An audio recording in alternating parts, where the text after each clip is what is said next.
Hello दोस्तों, आज नदी तंत्र में हमारी क्लास है गंगा और यमुना के बारे में।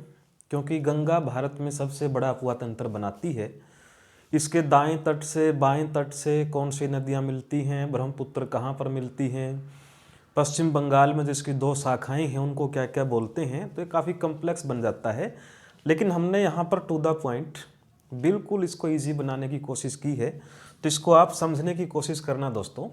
गंगा और यमुना नदी का तंत्र जो भारत का सबसे बड़ा नदी अफवाह तंत्र है। तो जैसे हमने लिखा कि यमुना गंगा दोनों का जो उद्गम स्रोत है फ्रेंड्स, वो भारत के राज्य उत्तराखंड से है। यमुना यमुनोत्री ग्लेशियर से, यानी जो बर्फ़ के पहाड़ हैं उनको हम ग्लेशियर बोलते हैं, यमुनोत्री ग्लेशियर। और गंगा गौमुख से। उत्तरकाशी जिला है गंगा का, और ये बंदरपुच्छ वहाँ से, यानी उत्तरकाशी जिले से गंगा और बंदरपुच्छ से यमुना। लेकिन जो ओरिजिन है मेन वो यमुनोत्री और यहाँ पर गौमुख। गौमुख नहीं आए तो गंगोत्री भी बोल देते हैं।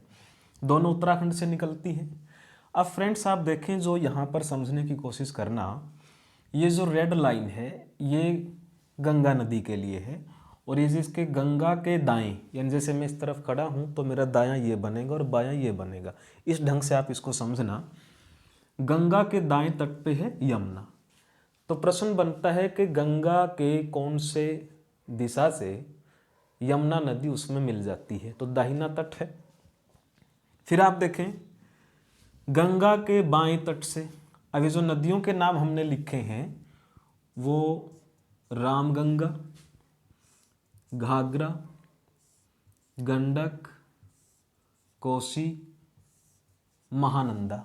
अब गंगा के बाएं तट से यानी इस तरफ से कौन सी नदियां अपना पानी लेके गंगा में गिर जाती हैं, तो रामगंगा निकलती है उत्तराखंड की पहाड़ियों से। अगर इनका उद्गम स्थल में साथ में बताऊं, उत्तराखंड की पहाड़ियाँ।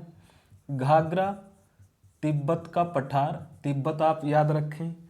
गंडक नेपाल हिमालय, और एज इट इज कोसी। यानी गंगा नदी के अंदर मिलने वाली नदियों में आप देखें कि जो घाघरा है, गंडक है, कोसी है, इनका उद्गम भारत में नहीं है। तीनों नदियां तिब्बत और नेपाल की दिशा से भारत में गंगा नदी में प्रवेश करती हैं, और इनका प्रवेश करने का तीनों का जो राज्य है वो बिहार है। यानी बिहार के अंदर ये तीनों नदियां गंगा के अंदर मिल जाती हैं। महानंदा ये दार्जिलिंग की पहाड़ियों से निकलती है, और दार्जिलिंग हमारे कहाँ पर है? दार्जिलिंग हमारे वेस्ट बंगाल में है, पश्चिम बंगाल में है। और बाईं तरफ से मिलने वाली ये अंतिम नदी है। तो आप मुख्य बात क्या है कि गंगा के बाएं तट से मिलने वाली नदियों में सबसे अंतिम कौन सी है? महानंदा है। निकलती कहाँ से है? भारत के पश्चिम बंगाल के दार्जिलिंग से, जो कि नेपाल से लगता है। और फिर ये रामगंगा, घाघरा, गंडक, कोसी, 3 नदियां वो जो भारत से बाहर से आई, और रामगंगा उत्तराखंड से, दार्जिलिंग पश्चिम बंगाल से, महानंदा आई। तो ये नदियां बाएं तट से गंगा के अंदर मिल जाती हैं और अपना पानी गंगा के अंदर छोड़ देती हैं। फिर फ्रेंड्स यमुना नदी जो यमुनोत्री से ही निकलती है, गंगा से बिल्कुल ऊंचाई से। गंगा लगभग 3900 मीटर ऊंचाई से निकलती है, और ये लगभग 6000 मीटर ऊंचाई से निकलती है। तो ये पहले तो गंगा के समानांतर बहती है। देखिए फ्रेंड्स, बिल्कुल पैरेलल इसने आप वहाँ बनाया। अब ये गंगा, ये जो यमुना नदी है, ये ताजेवाड़ा में प्रवेश करती है मैदानी क्षेत्र में, यानी हरियाणा में यमुनानगर। फिर आगे यहाँ पर चलते हैं डिस्ट्रिक्ट हमारे करनाल, पानीपत, सोनीपत, और फिर ये उत्तर प्रदेश में मुड़ जाती है हरियाणा के पलवल से। वो हरियाणा की नदियों जब हमने की थी तब वहाँ यमुना के बारे में किया था। तो दाहिने तट पे पैरेलल चलती है यमुना। ताजेवाड़ा में इसका मैदानी क्षेत्र में प्रवेश है, जैसे गंगा का उत्तराखंड के हरिद्वार में मैदानी क्षेत्र में प्रवेश है। ये कुछ ऐसे पॉइंट है जो आप जानते होंगे कि गंगा नदी भागीरथी के नाम से चलती है, और हरिद्वार के अंदर इसका मैदानी क्षेत्र में प्रवेश है, यानी पहाड़ों से उतर करके मैदान में हरिद्वार में आती है। ऐसे ही यमुना ताजेवाड़ा में आती है। फिर हरियाणा और यूपी के बॉर्डर से बहते हुए इलाहाबाद के अंदर, यानी यहाँ पर हम बोलेंगे प्रयागराज के अंदर, ये ये देखो हमने यमुना जो ब्लू में है कहाँ पर गिराई है, फिर प्रयागराज में गंगा नदी में गिराई है। यानी गंगा का मुहाना कहाँ बनता है, बंगाल की खाड़ी में बनता है। यमुना का मुहाना कहाँ बनता है, गंगा में बनता है। यानी यमुना नदी यमुनोत्री से निकल के कहाँ गिरती है, गंगा नदी में गिरती है, जबकि गंगा नदी उत्तराखंड से निकल के कहाँ पर गिरती है, नीचे बंगाल की खाड़ी में गिरती है। अब फ्रेंड्स ये है यमुना नदी। अब यमुना नदी में मध्य प्रदेश से निकलने वाली चंबल नदी इसके दाहिने तट से प्रवेश कर जाती है। यानी अब यमुना का भी ये दायां तट बनेगा। तो यमुना के दाएं तट से कौन सी नदी मिलती है, चंबल नदी, उत्तर प्रदेश के अंदर आकर के और ये यमुना नदी में गिर जाती है। चंबल यमुना की सबसे बड़ी सहायक नदी है। बहुत इंपॉर्टेंट पॉइंट याद रखना, चंबल किसकी सबसे बड़ी सहायक है, यमुना की। और यमुना किसकी सबसे बड़ी सहायक है, गंगा की। यानी यमुना गंगा की यानी गंगा नदी की सबसे बड़ी ट्रिब्यूटरीज है। वो अभी आपको पता लग जाएगा कि क्यों है। यमुना खुद एक बहुत बड़ी नदी है, लगभग 1375 किलोमीटर ये अपना कुआ बनाती है। फिर एक नदी चंबल जो बहुत बड़ी है वो भी यमुना में मिल जाती है। दूसरा पॉइंट, बनास नदी राजस्थान से निकलती है। यानी बनास नदी, इसका उद्गम मैंने बताया मध्य प्रदेश, बनास का उद्गम कहाँ पे है, राजस्थान खामनेर की पहाड़ियों से। चंबल की सबसे बड़ी सहायक नदी है। आप सिर्फ याद रखना, चंबल की सहायक सबसे बड़ी है, ये याद रखना। तो चंबल नदी की सबसे बड़ी सहायक कौन है, बनास। इसको बोलते हैं वन की आस। राजस्थान में चक्र पूरा करने वाली एकमात्र नदी है बनास। और चंबल राजस्थान में एकमात्र 12मासी नदी है। यानी बनास जो नदी है राजस्थान में एक चक्कर पूरा कर देती है, जबकि चंबल नदी राजस्थान की 12मासी नदी है। उत्खात भूमि का क्षेत्र इससे बनता है, यानी गहरे गार खड्डे चंबल नदी बनाती हुई चलती है। बीहड़ों की भूमि भी इसको बोलते हैं।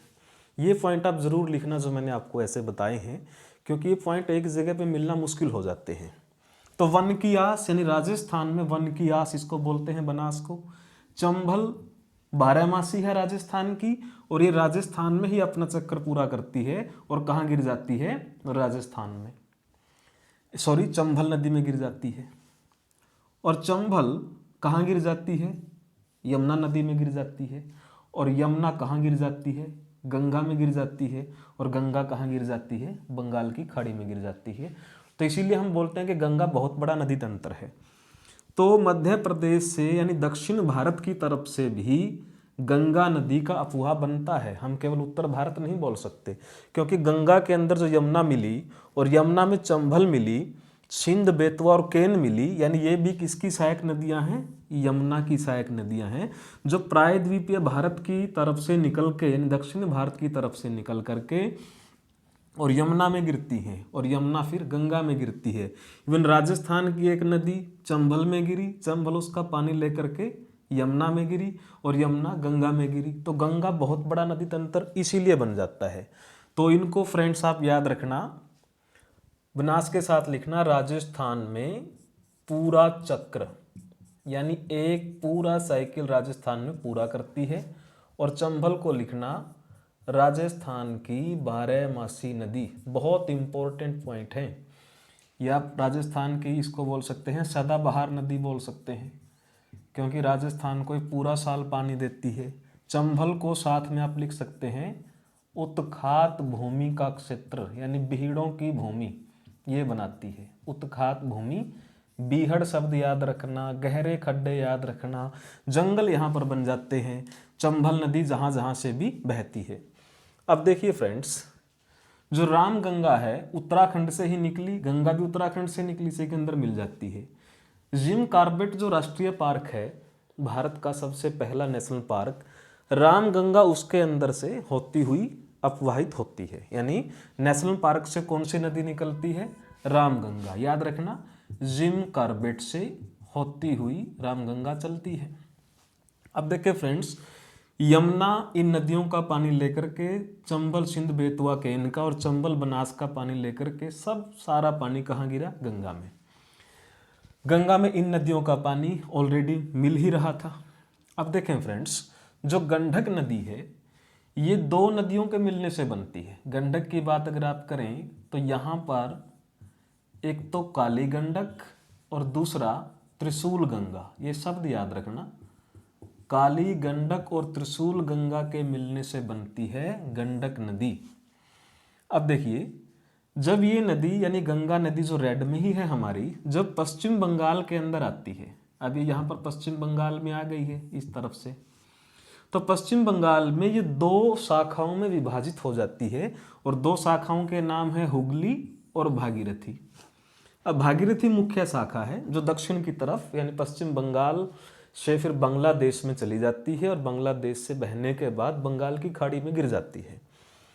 तो भागीरथी जो बांग्लादेश में प्रवेश करती है तो इसको वहां पर क्या बोलते हैं? पद्मा। यानी पद्मा भागीरथी का नाम कहाँ पर है? बांग्लादेश में है। भागीरथी भी जब अलकनंदा से मिलती है तभी गंगा बनती है, वो तो हम करेंगे कि जो हमारे प्रयाग हैं, प्रयाग का मतलब है संगम स्थल हैं, देव प्रयाग हो, कर्ण प्रयाग हो, विष्णु प्रयाग हो, रुद्र प्रयाग हो, वो हम सारे प्रयाग एक क्लास में करेंगे। यहाँ उनको मिक्स नहीं करेंगे क्योंकि वो समझ में नहीं आएंगे फिर। तो हुगली किसका नाम है? गंगा का ही नाम है। भागीरथी किसका नाम है? गंगा का ही नाम है। कहाँ पर ये दो शाखाओं में बट जाती है? पश्चिम बंगाल के अंदर। लेकिन जो मुख्य शाखा है वो बांग्लादेश की तरफ चली जाती है और बांग्लादेश में ही प्रवेश करते उसको क्या बोलते हैं हम यहाँ पर? पद्मा बोल देते हैं। फ्रेंड्स, वैसे तो ब्रह्मपुत्र नदी बहुत बड़ा तंत्र है, लेकिन अगर मैं आपको थोड़ा सा यहाँ पर जोड़ूं तो वो तिब्बत से निकलती है, ये हम कर चुके हैं। यानी ब्रह्मपुत्र सिर्फ इशारों में समझना यहाँ पर, यानी मोटे तौर पे यहाँ तिब्बत से निकलती है और फिर वो बहती हुई अरुणाचल प्रदेश में प्रवेश करती है और अरुणाचल प्रदेश, असम, यहाँ से अपनी पानी देते हुए फिर वो भी कहाँ आ जाती है? बांग्लादेश में जाती है। तो यहाँ पद्मा भी है और यहाँ पर ब्रह्मपुत्र भी है, यानी गंगा भी और ब्रह्मपुत्र भी है, यही हम इनको मान सकते हैं। तो जब यहाँ पर अगर हम लिखें, जब गंगा और ब्रह्मपुत्र दोनों नदियों की जो मुख्य शाखाएं हैं मिल जाती हैं आपस में, यानी बांग्लादेश में मिल जाती हैं, तो इनसे एक शाखा का निर्माण होता है जिसको हम बोलते हैं मेघना। इन मेघना फिर अलग से एक नदी बन जाती है। तो मेघना क्या है फ्रेंड्स? गंगा और ब्रह्मपुत्र का संयुक्त रूप है मेघना। और ये दोनों कहाँ पर मिलती हैं? बांग्लादेश के अंदर मिलती हैं और फिर ये अलग अलग डिवाइड होकर के फिर कहाँ गिर जाती हैं? बंगाल की खाड़ी में गिर जाती हैं। तो ये गंगा नदी का तंत्र आप यहाँ पर देखेंगे कितना लंबा है, लेकिन इसमें याद रखना कि प्रायद्वीपीय भारत इसके अंदर शामिल है ऑलरेडी यमुना नदी के साथ, क्योंकि यमुना में प्रायद्वीपीय का मतलब दक्षिण भारत की तरफ से हम बात कर रहे हैं। चंबल नदी जब मिलती है तो ये प्रायद्वीपीय भारत का हिस्सा है, यानी प्रायद्वीप का हिस्सा है। ये यमुना में मिलती है, यमुना गंगा में मिलती है, यानी ऑलरेडी तंत्र कौन सा बनता है? गंगा नदी का ही बनता है फ्रेंड्स यहाँ पर। तो भागीरथी गंगा का नाम यहाँ पर है उत्तराखंड के ही अंदर, लेकिन जब ये अलकनंदा के साथ मिल जाती है तो इसको बोल देते हैं हम गंगा। यानी वहाँ पर जो प्रयाग बनेंगे, मैंने कहा वो हम करेंगे ही, लेकिन यहाँ पर फिर इसकी मुख्य शाखा को हम भागीरथी बोलते हैं। और जब इससे ब्रह्मपुत्र मिलती है तो फिर उनकी संयुक्त शाखा को हम क्या बोलते हैं? मेघना बोल देते हैं। तो फ्रेंड्स याद रखना, राजस्थान की प्रमुख नदियों की अगर हम बात करें, जो जैसे हमने लूनी की बात की, लूनी नदी भी हमारी क्लास में आता है कि लूनी राजस्थान की सबसे लंबी नदी है, लेकिन ये पूरा चक्र करती है राजस्थान के ही अंदर। चंबल नदी राजस्थान की 12मासी नदी है, यानी वहाँ पर यह पानी बना के रखती है, कम ज़्यादा कितना भी, लेकिन पानी बना के रखती है और उत्खात भूमि का क्षेत्र बनाती है। और ये दोनों नदियाँ फिर गंगा के अंदर मिलती है, लेकिन गंगा में कौन सी दिशा से मिलती हैं? दाहिने तट से। और गंगा में ये नदियाँ जो हमने लिखी हैं यहाँ पर 5, ये कौन से तट से मिलती हैं? बाएं तट से मिलती हैं। अब यमुना के अंदर, यानी ये जो यमुना हमने यहाँ पर की, यहाँ हिमालय की तरफ से 1-2 नदी और है, जैसे टोंस है, हिंडन है, और सेंगर है। तो यमुना की सबसे बड़ी सहायक नदी कौन है? चंबल है। लेकिन हिमालय क्षेत्र में बात करेंगे तो टोंस है। बहुत बारीक पॉइंट है। हिमालय क्षेत्र से निकलने वाली नदियों में से यमुना की सबसे बड़ी सहायक नदी कौन सी है? टोंस है। ये सब जगह नहीं मिलेगा। चंबल तो हमें मिलेगा ही कि यमुना की सबसे बड़ी सहायक चंबल, चंबल की सबसे बड़ी सहायक बनास। लेकिन हिमालय क्षेत्र जुड़ गया तो फ्रेंड्स आपको करना पड़ेगा टोंस। लेकिन याद रखना, हिमालय की तरफ से जब ये नदियाँ यमुना में मिलेंगी तो ये कौन सा तट बनाती है? ये तट है बायां और ये तट है दायां। ऐसे ही गंगा का हमने लिखा, ये तट जो इस तरफ से सारी मिलेंगी बायां और ये तट कौन सा है? दायां। तो गंगा में मिलने वाली अंतिम नदी महानंदा, और गंगा का अंतिम रूप पद्मा के भी बाद क्या बनता है? ब्रह्मपुत्र से मिलके मेघना, और उसके बाद कहाँ? बंगाल की खाड़ी में। तो फ्रेंड्स आप जुड़े रहिए इसी तरह की क्लासों के लिए और जोड़िए अपने दोस्तों को भी। धन्यवाद।